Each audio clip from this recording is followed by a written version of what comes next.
Hello and welcome to It's Sybil. I am Sybil Wilkes and I come to you as a lifelong Chicago Bulls fan. So you can understand my excitement when I introduce our guest today. It is the one and only Reggie Theus. Hello, Mr. Theus. How are you? I'm good. I'm good. Lifelong Chicago Bull fan. I like That's that. right. Born and raised on the south side of Chicago. And remember those days when we could, pull up to the old stadium and get tickets to see stars like you. And I was a kid when you were drafted by the Bulls. And so Awesome. it was exciting to have a good looking player at the time come through Yeah. Chicago. So and can I just tell you, you don't look like you have changed just an iota. You look just as Well, handsome and great as you did back in 78. and well, I appreciate that, but I tell people all the time, just if you want to see my age, just watch me walk. So you you'll let me see give it. you your propers here. Reggie Mm. Theus is a two-time NBA All-Star. That was the first team All Rookie. Finished his career with over 19,000 points, almost 6,500 assists. And the UNLV running rebel guard played college basketball for the legendary head coach Jerry Tarkanian. And in his sophomore season, Reggie Theus helped lead the UNLV Run and Gun Running Rebels on the school's first ever Final Four appearance and losing to North Carolina by 1 point. The explosive shooting guard was also drafted, as I mentioned, by the Chicago Bulls, number 9 overall in the first round. And that was 1978. And Coach Theus has played for a number of teams. Is it fair to call you a journeyman? Uh, Technically, well, it depends on what a journeyman is. See, I went to three different teams my last 3 years, so that really Mhm. doesn't, on paper it may look like that, but it's really Mm-hmm. not. Okay. All right. Well, in the hearts of basketball fans, you will always be a Chicago Bull, despite whatever coaches you played for there on the Yeah. Bulls. You will always be a major part of lifting that team up, and played for not only Chicago but the Kings as well as the expansion leagues, Orlando Magic. Yeah. And you played in Italy, played in the European League for a while. Sure. In the pros, Reggie Theus was an assistant coach of the Minnesota Timberwolves, head coach of the Sacramento Kings, and coaching positions on the college level included Louisville under Rick Pitino and head coach at New Mexico State and Cal State Northridge. And now, Mr. Reggie Theus is the head coach of the Bethune-Cookman University men's basketball team, go Wildcats, There you as go. well as the athletic director of Bethune-Cookman. And so, with all of that, welcome in Reggie Theus, and it is a pleasure and an honor to Yeah. talk to you today. Well, I really appreciate it. Now that I've listened to all of what you said, I guess I am a bit of a journeyman in the sense of I've been everywhere and worked everywhere. So So, I've seen it done right and I've seen it done wrong a lot. and now you're in the right place for all of your experiences. I really You believe know that. what? That's awesome because I truly believe that and at the right place at the right time. And Hmm. that's what we always say at church. You are That's at the right. right place at the right time. Amen, And Reverend Theus. All right. yeah, yes, yes. In addition to his playing and coaching careers, he's also worked in sports broadcasting in a number of markets, hosting talk shows, Sacramento, Orlando, Atlanta, and he served as an analyst for Turner Sports and Sirius XM, as well as the Los Angeles Lakers. So you've been on both sides of the Yeah, camera, as it were, or the microphone, and now you are guiding young people in their careers yeah. as collegiate athletes. How is that for you? Well, I always tell people that I was Kenny and Charles before Kenny and Charles. Right. Exactly. Yeah, during the TNT family thing. You know what?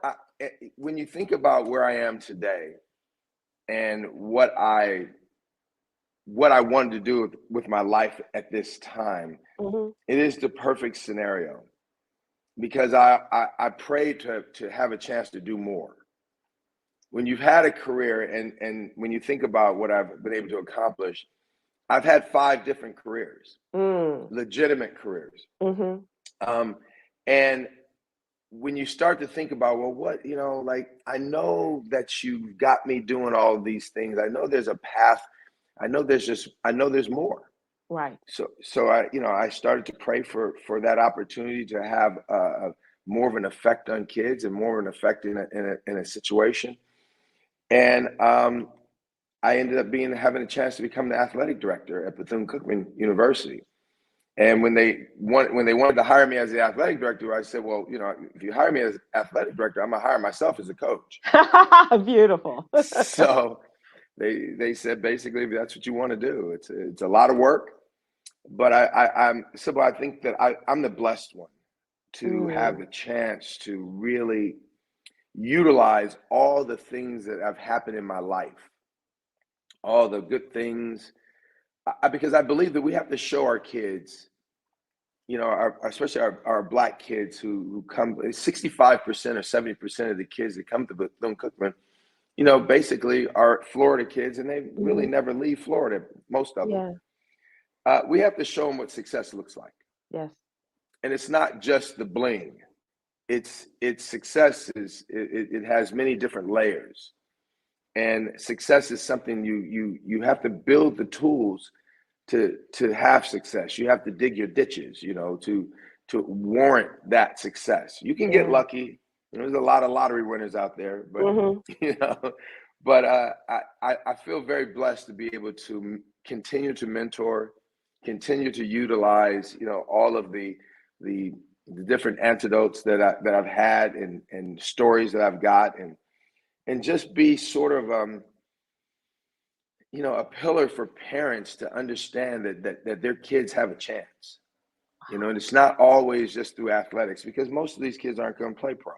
But having the tools to be successful. I tell all of our kids every chance I get that every career that I've had, every success that I've had came from what I learned, not only from my dad, but off the basketball court. Those, becoming a teammate, the ups and downs, the hard work. All you have to do is be able to transfer that energy into whatever it is you do, because the mechanisms are all the same. Right. CEO is the same as running the athletic department. It's just you have to transfer. I know Magic Johnson told me once. He was a great friend and somebody I admire. Sure. And what he's been able to accomplish. And I said, Magic, how did you do this? What happened in your life that changed where you are today? And I respect so much of what he's accomplished. And he said, you know what, Reggie, I'm still the point guard. Right. I'm just the point guard in the boardroom now. That's right. It's a different location, but you're still in that same position. Yeah. And as a guard, you see that too.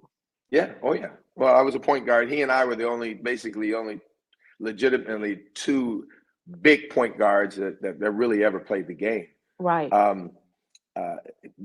So it was interesting when he said that, because it's not always how much you say, it's what you say. And when he said that, it really rang true for me, because it doesn't change. The effort that you put in, the habitual way you run your life, the mentality that it takes. I tell people, my guys, athletics, and I say basketball in particular, is a mentality. Success is a mentality. You have to have a successful mentality. Right. And to have that, there's certain things that go along with that. Stability in your life, treating people well, being respectful. All those things are part of being successful. And a real human being. Yeah. Oh yes, absolutely. Yeah. So, I feel really fortunate to be able to utilize. Not many people, think about it for a second. Not everybody gets to use all of what God has given them, all the good and bad things that have happened to you in your life. At a point in your life when you're in my mid 60s now, and I'm able to actually gather the kids up and have a platform to really utilize all those gifts and all those different things that we talk about. We talk about them in our closed groups. We talk about them in our socials and stuff like that. But Mhm. I have 300 athletes. I have a whole university that I can push that championship culture Right. onto them, and what being successful people is all about. But you don't understand. We can teach people how to play sports, jab steps, jump shots, Mhm. running touchdowns, you name it. You can teach that very easy. What's hard is to teach them how to be successful. Mhm. That's what's hard. And is that a discussion you said, talking to the parents, and a lot of these kids will have never been out of the state of Florida. But is it like the pictures we've seen of head coaches going in and sitting in the living rooms of families and really discussing how you are not only going to develop them as players, but certainly as develop them as real upstanding and fine human Yeah. beings and citizens? No, for the most part, parents really only want to talk about that. Hmm. They don't, not always. I mean, things have changed obviously with the internet, and Yeah. everybody knows what you got, what you make, what you don't make, and Right. they know your contract before you even tell them about it. Um, so the kids today are much wiser in that sense Mhm. because they have access to everything at their fingertips. But the one thing that parents really believe in is they want someone that can mentor their child. And I tell them, you've done a great job getting your kid to this point. It's my job to take what you've already started and try to take it to another level. Wow. Because because that's part of the village. That's part of That's how it right. works. That's right. Everybody has to do their part. And again, I feel so blessed to be in this position to have that chance to sit in front of parents and talk to them about the well-being of their kids and where their kids are going to be 5 years from now, and how I can help them at least understand the necessary things and teach. One time Coach Pitino told me, he said, Reggie, you have a wealth of experience in basketball and life. That's why I wanted to hire you. Mhm. And when you talk about, when it comes now to parents and the parents turning their kids over to you, is that I just want to take the things that you've given them, and with the same kind of mechanisms that you've already talked to them about, in my words, give them what the next steps are, what the next level looks like, and where we go from here. Is it different? Because I didn't go to an HBCU. I went to a PWI like you did. But Hmm. is it different? Is the culture at an HBCU different? And is that what kind of really develops a community with your players and your coaches? Is it different there at Bethune-Cookman as opposed to a Louisville or New Mexico State? There's no culture like HBCU culture. Right, right, right. Everybody who knows HBCU culture, they know exactly what I'm talking about. It is it's a nurturing environment, but Hmm. it's us, and it's fun, and it's exciting, and it's has all the mechanism. The one thing that HBCUs don't have is money. Right, Not like a PWI. right. Um, but building that culture to really try to understand that culture, you got to kind of be here. I didn't have any idea what HBCU life was like. Hmm. Um, and it's not all positive, by the way. Right, sure. But at the same time, But that's life. you yes, yes. At the same time, you know, when you're in it, you understand it for what it is, and understand that this is something you take with you for the rest of your life. Mhm. And having been able to take that culture and understanding, the successful doctors and lawyers and business people that are African American, that have gone to college and got PhDs. And I tell people all the time, yeah, I got a PhD too, but it's called Poor, Driven, and Hungry. Poor, hungry, and driven. Sorry. Um, but I think that when you start to look at the people that I know that used to talk about HBCU life before I understood it, I Mhm. didn't understand half the things that they were talking about. But now, understanding that and trying to get them to understand, okay, this is one part of your life. Let's take it to the next part of your life. It's a fantastic way to go to college. Yeah. Yeah, it is, and a great entryway to life because Hmm. the community, the kind of support you get from your professors, from your coaches, all of that really We does. need more of that. Yeah, absolutely. You Does know, we that have to affect? have more of that. And so my question to you is the way that you want to encircle these people and to lift them up to their next. Does that affect the way you hire coaches for your teams that may have the Um, same kind of mindset? you like to think that. Um, a lot of times you don't know coaches. You know them, but you don't know them Right. that well. You Hmm. know their background. Kind of on the surface. But I tell one of the things that's important to me is I hire people. I'm not hiring your resume. Right. I'm not hiring. Sometimes I'm a firm believer. I've been in this situation myself, that catch 22, where they say, well, you don't have enough experience, but how do I get experience if I don't get a job? So when you hire someone that is smart enough and has the internal mechanisms to be good at the job, you have to be, as a CEO, you have to be able to project that person in their, just like you would an athlete. You have to Hmm. be able to project that person's ability to become a great player. You Right. have to be able to look at people and assess people and their talents and their personality and the way they run their life, that they can become a great employee. And Mm. that person, because those mechanisms again are all the same. Right. Now obviously experience is really important, but sometimes you take a person and you can mold them and build them in the way that you want to see them and the way you want them to work. But We are. you have to think about it this way. Yes. HBCUs are second chance opportunities. So many of HBCU families, this is their first generation of Hmm. education. So you have to be able to project and push and build these young men and women in the way that you want to see them be successful. So yeah, Yeah. that it's all important. It's a very important job, and it's a very important job for African Americans. So your instinct plays a big part in this too. I would Yeah. think, and your ability to read people and things Yes. like that. We're talking to the great Reggie Theus, former star of the Chicago Bulls, my hometown team, as well as currently he is the athletic director for Bethune-Cookman University, as well as the head basketball coach for the men's team. And having a great conversation about HBCUs and about his teams there. Coach Theus, let me ask you this in terms of the um, the way that you look at your job and I was asking you about your instinct and things like that.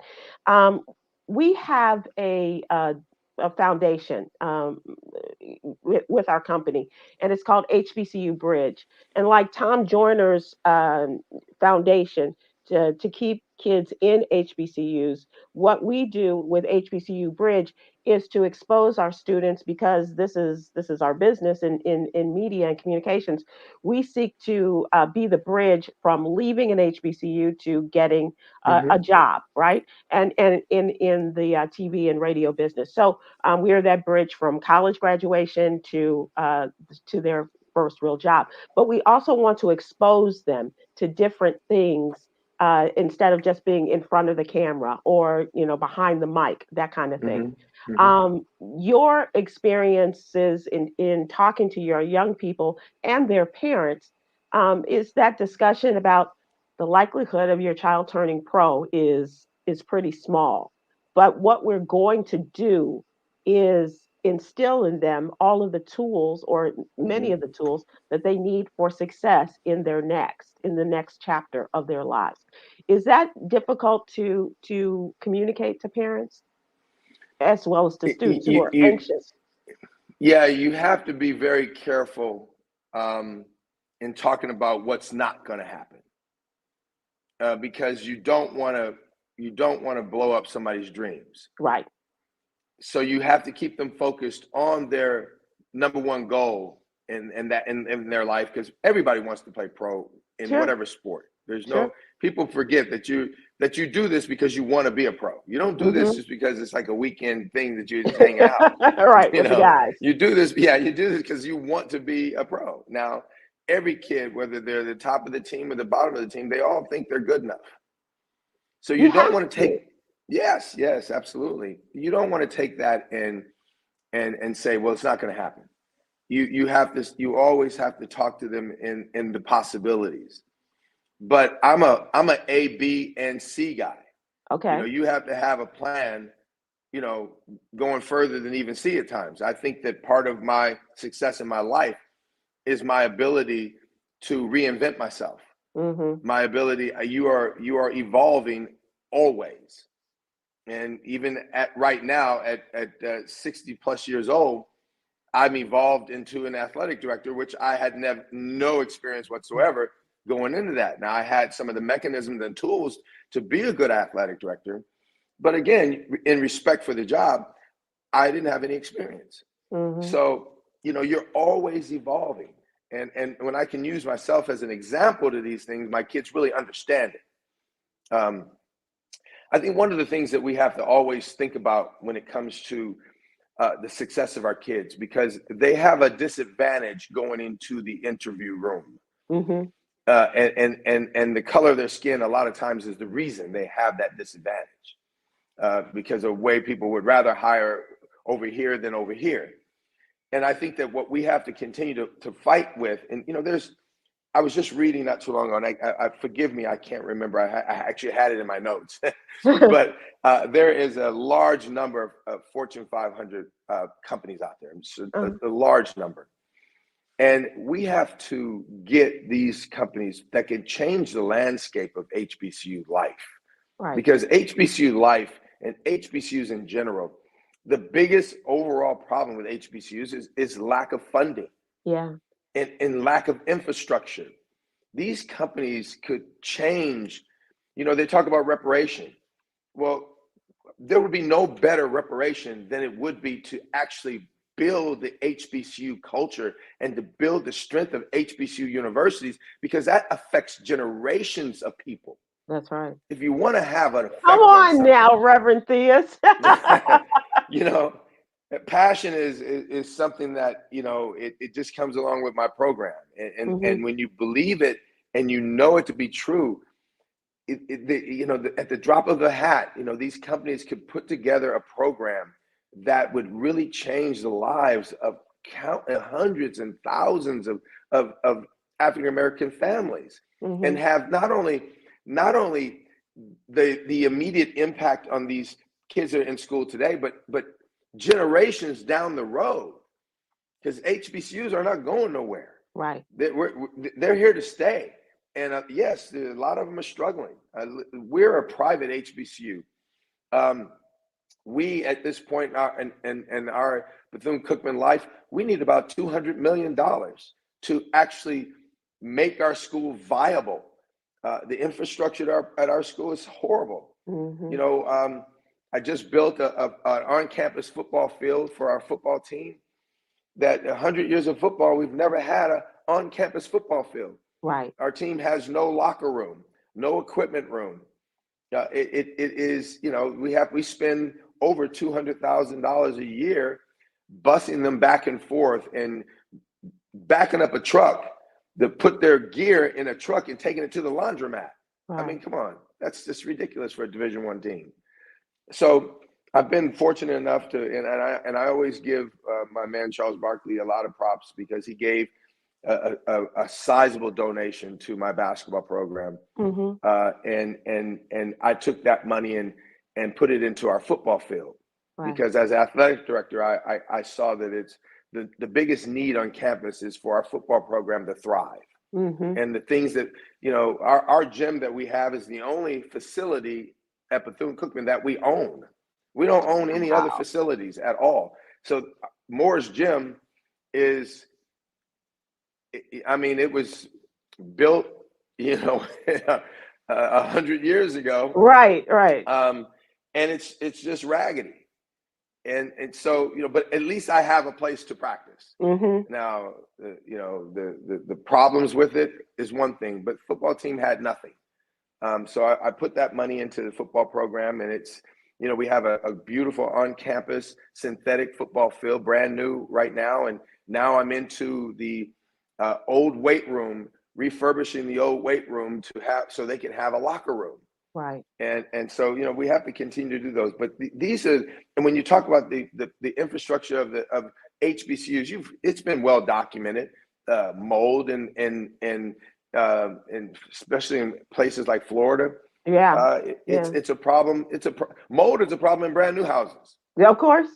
Of So course. imagine what Yeah. it's like when you have an old dilapidated building and that you're trying to make. From the beginning of the college. Yes, yes. We get a heavy rain here, and it floods out because Right. we just don't have the infrastructure to withstand it.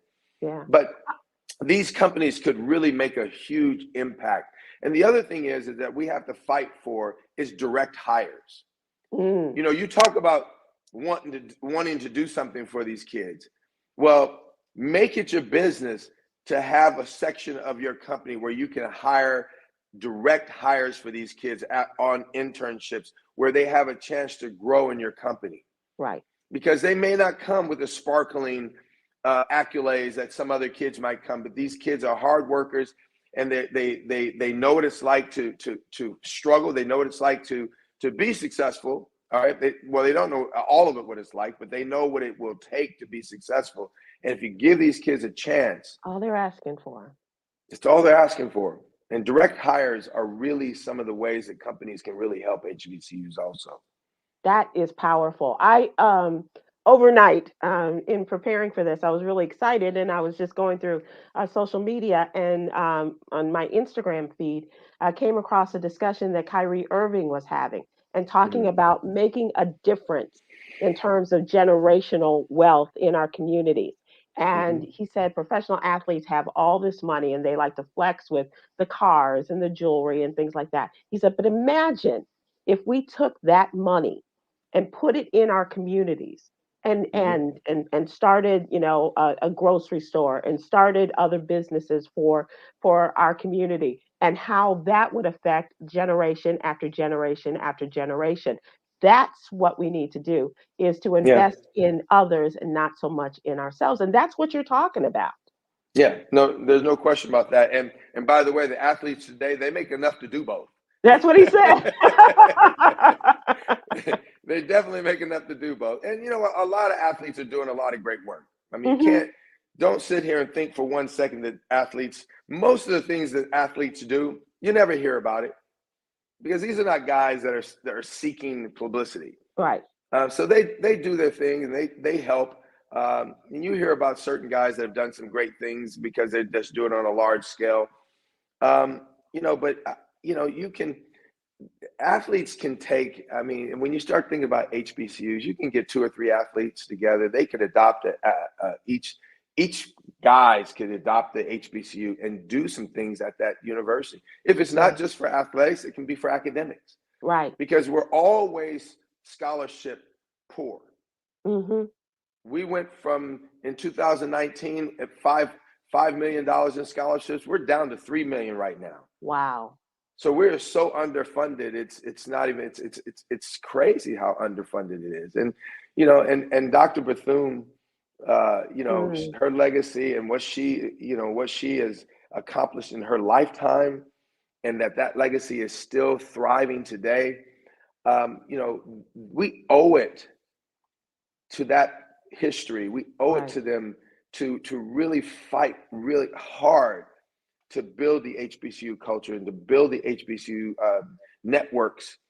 And we should have pipelines. Yeah. Because people do a lot of talking, but a lot of times they don't back it up with Yeah. substantial things. Yeah. They'll throw you a crumb every now and then, but you got to do things that are going to be long lasting and generationally make changes. Generationally changing, not just life Yeah. changing, but generationally. So, Yes. yeah. Yes. You've had such a varied career, as you said, in both on the court, off the court, in management now as athletic director, also in media. What are some of the jobs that you have come across, or that maybe you have participated in yourself, that you would recommend your students or your student athletes to investigate?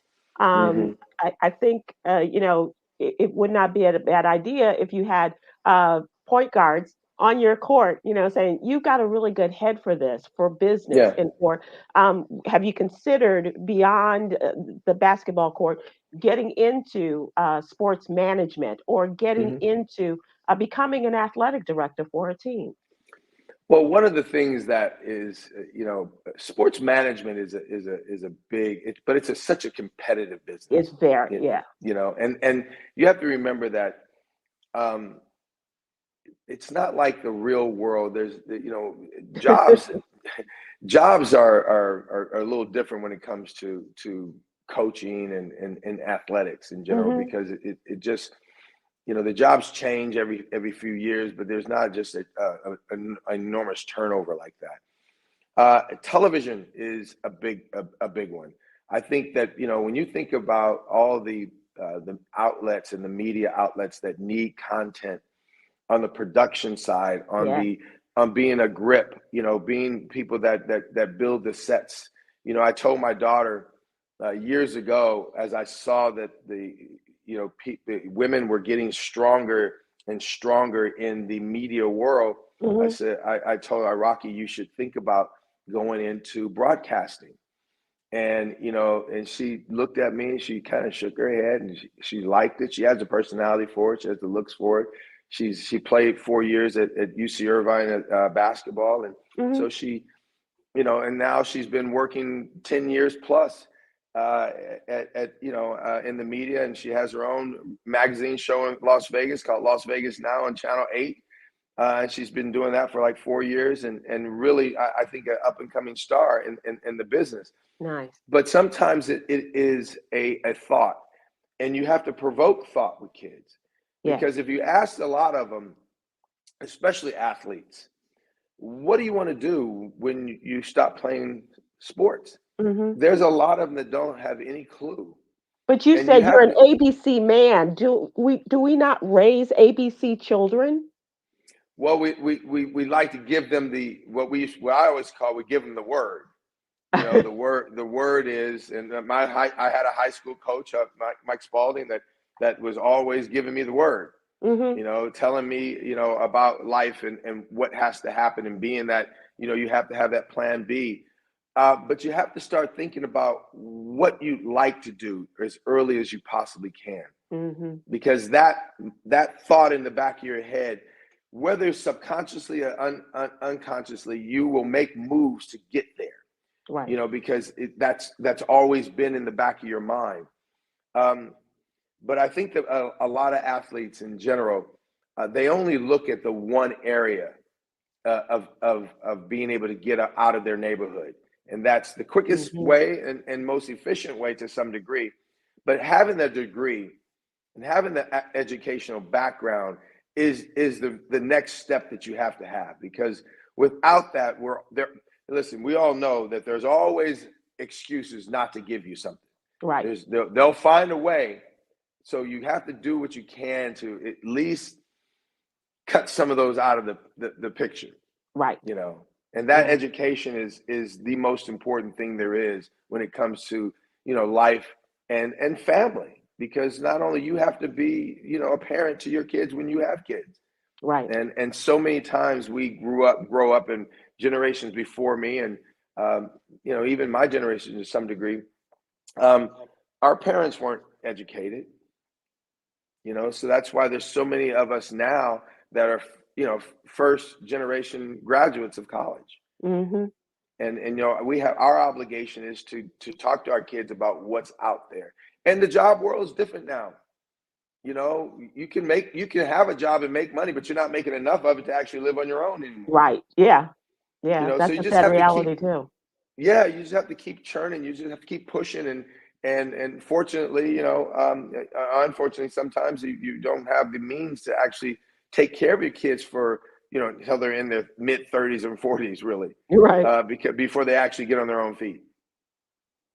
It is. It's a different world. When you talked about the number of different jobs and areas that you've worked in, was the first one when you took over? Unfortunately, after your father's death, took over his business. Was that? Do you Mm. consider that to be No, your you did do first your job? homework, huh? I told you.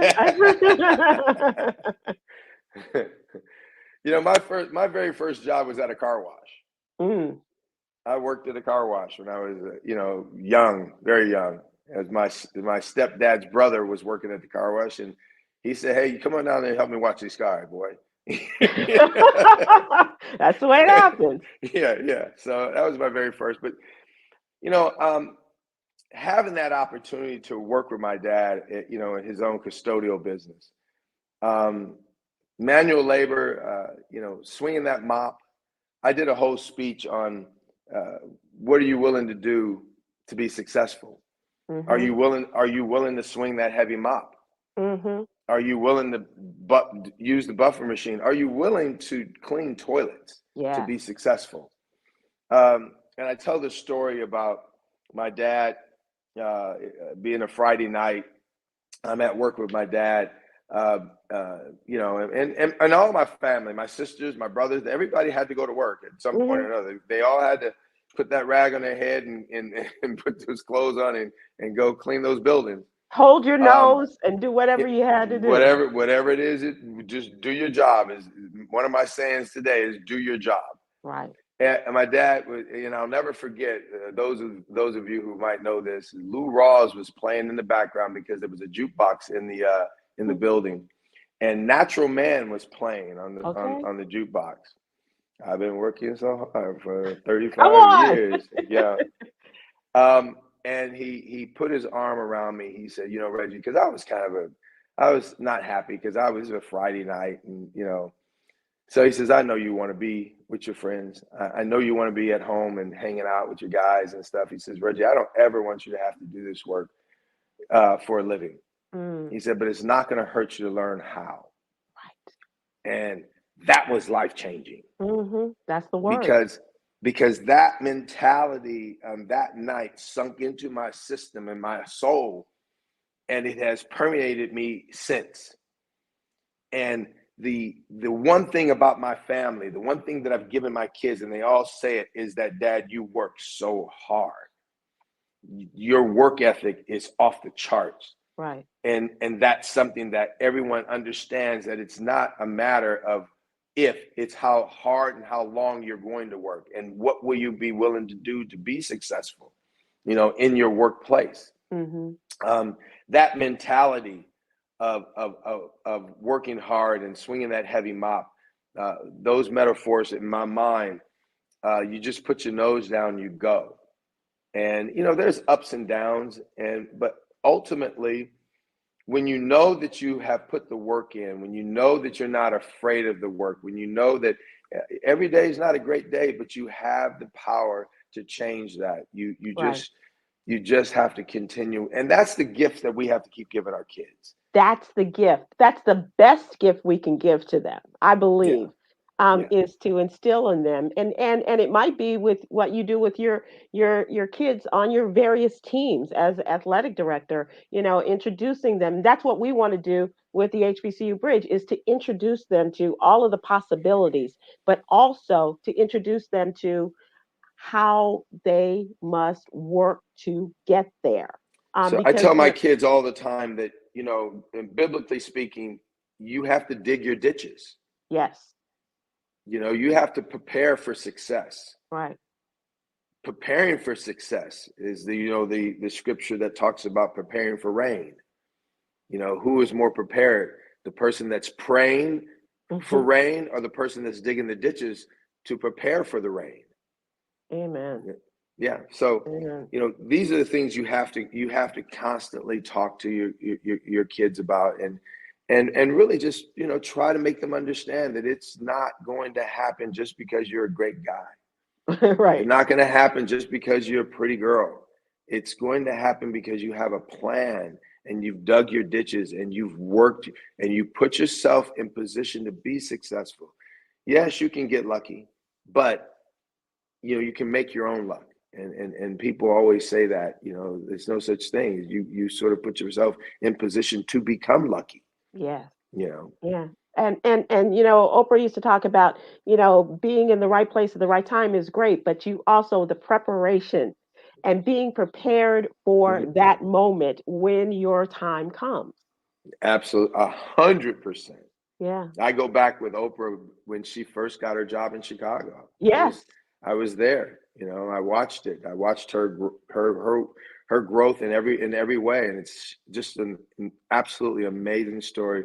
When you talk about people that you have just unbridled, passion for and belief in, and Oprah's one of those people, because I watched her I watched her turn a small talk show into a global Fortune 500 company.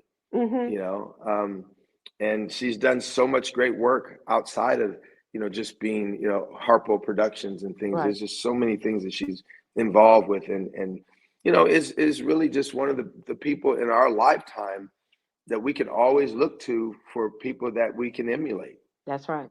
That's right. But they and should and and, also and look then, at you in that same way, oh, because oh, you are a living example to your kids, if I can call them that, your young mhm, people on that campus. You are probably the best example of that, and showing them about the hard work and being prepared and doing the work to get to those positions where yeah, it looks like he's a good looking man, he speaks well, all of that kind of stuff, but you did the work, and you're a yeah. good example of what we have to do to get there. Well, people always, they see me now and they see somewhat the finished product, but Hmm. I always tell them, you don't know me. Right. I have to look at them sideways. You don't know where I'm from. Right. When I start talking to them about my life, it becomes a different conversation. Sure. Yeah, And absolutely. we all strive to be the finished product. And this is the product of my life, and where I am today is a product of God's grace, but the blessings that I've had to be in the positions that I've been in, and they've not all been great. You're Like right. I played for 14 years in the NBA, and I played on a lot of bad teams. I was Hmm. able to be I was a great player, but I struggled with being on good teams, so I saw the best of the NBA, and I saw Hmm. some of the worst of the Right. NBA, and all in between. So um, when this opportunity came up, I felt like I was pretty well prepared to lead. Hmm. Now I had that. Fortunately for me, even on the basketball side and on the athletic director side, I have a great staff. I couldn't do this without having a great staff. Sure. I've got our board of trustees, our administration. Obviously they thought outside the box, and again, we think about how these things all come about. There's no question that Deion Sanders' success helped me get the job that I have today. Got it. There's no question about that, because our administration thought outside the box. They gave a Hmm. person a chance that, and sort of what I told you earlier. They looked at me, they talked to me, they felt that I had the attributes that they wanted as their athletic director. They didn't know that I could actually do the job. They felt like I could, but they took a chance, and hopefully it's worked out for everybody.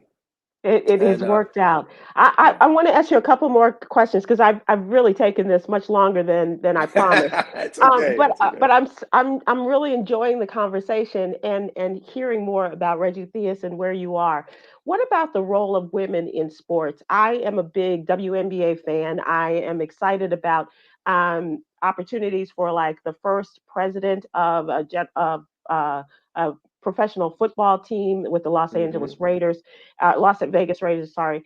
But how about with the women on your staff? Do you see them rising and perhaps leaving the courts or the courses and getting into more management positions? Well, when you look at the purposeful effort that companies have made to put women in positions to become managing positions. When you look at, from a coaching perspective, you look at uh, that they're knocking on the door to become head coaches in the NBA, to become head coaches on the men's side in college. They're right there, and the Hmm. growth of that is fantastic. And when you think back at the WNBA, you go 10, 15 years ago, the difference in the WNBA players today and they were 15, 20 years ago is night and day. Mm-hmm. Very much so. The athleticism, the understanding of the game, the skill level. I mean, when you watch a WNBA game today, I watch WNBA games today and pick up stuff that I use in my coaching. Just the mentality and the size and the athleticism of the young ladies today. I just think that they're just so blessed to be able to have avenues now. Back in the day, there was no avenue for them to have a life playing Right. sports. So there was nothing. They would take it so far, but then there was no reason to go any further because there was no way to make a living. Now that they've made it apparent that you can have a nice life, whether it be here in the States or over in Europe, I think that it's really become prevalent. And I just commend the NBA so much for all that they've done when it comes to inclusion, when it comes to social, issues, and truly becoming a global power when it comes to basketball and sports in general. And when you think about the women that are getting involved, and you see the presidents of WNBA teams being female, you look at the athletic directors that are female, presidents of companies that are females in these days. It's just scratching the surface. Wow, that's awesome. And ultimately, we're all the same. We're all equal. We're all the same. Good for you. It's opportunity. It's really about opportunity. Yeah, it really is. And when opportunity meets preparation, that's when success happens. You are right Absolutely. about that. Yeah. I have so enjoyed this conversation. I hope we can do it again. I would love to come down and watch you at work, you and the Wildcats, and just see you in fine form as the head coach of the Wildcats there for the men's basketball team. But with all your experiences, all your life, and I just want to close with this last question. What do we call the Reggie Theus story? What's the title? You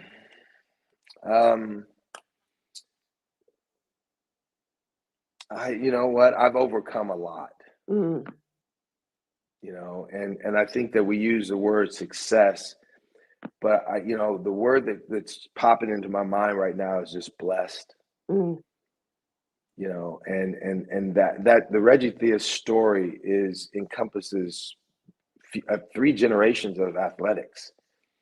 Right. It's got great visuals from my days in Vegas and growing up. Like I'm from the real South Central LA. You are Inglewood star. Well, I'm originally from 118th in Maine, which Come is on. it was really on the south side of LA. But I just think that when you think about what that story looks like, it just encompasses so many things. But I just feel like I'm blessed. I just feel like it's about success. It's about overcoming, and it's about reinventing yourself, and it's about turning really. Listen, I was one of those kids that my sister said to me, I knew you were going to be famous. I thought I was going to have to come see you somewhere, and watch you do something. But I always thought it was going to be prison. So I was one of those kids that could have gone either way. Kind of just on the fence. I was on the fence, and God pointed me in the direction I need to be in, and I had some good people behind me. So we have to always remember that all of the coaches, all of the AAU guys, all the high school guys, all the guys that are like just diehard sports people that have a hand in these kids, that really push them in the right directions. Those people are very important people in our culture because they're part of that village, and I think that story that you were talking about is really about, I dealt with a lot of racism. I dealt with black on black racism, when it comes to a lot of different things about me personally. But I just think that story it's a variety of a lot of different things. But Sybil, I think this has been a great conversation. Thank you so much for having me on your show. It's been a joy. I've gotten in the back of my mind. I'm always thinking about Tom Joyner because I grew up with Tom. So I used to tell him that too. He didn't enjoy that so much, but now I have kids telling me that, so I yeah, understand. yeah, yeah, Reggie Theus, you are a joy, and it really has been a blessing to talk to you today. I wish you a wonderful holiday season, and please thank Bryce. And I'm not yes, sure about the pronunciation of his last name, but thank him yeah. for please making this Polanowski. possible. Oh, Polanowski. It's close, but it ain't. It ain't. It's not exact. thank you so much. Good luck on your season and to all your teams. And I look forward to meeting you in person, coming down there and visiting you guys. Thank you. Looking forward to it. Appreciate it. We've been talking to the great Reggie Theus, and it is. I hope you have enjoyed it as much as I have, or at least halfway, because then you'd be really good. Because I have had a ball talking to this giant in professional and collegiate sports. Thank you so much for joining us. And I'm Sybil Wilkes, and that is Reggie Theus. And thank you for joining us on It's Sybil. Aloha.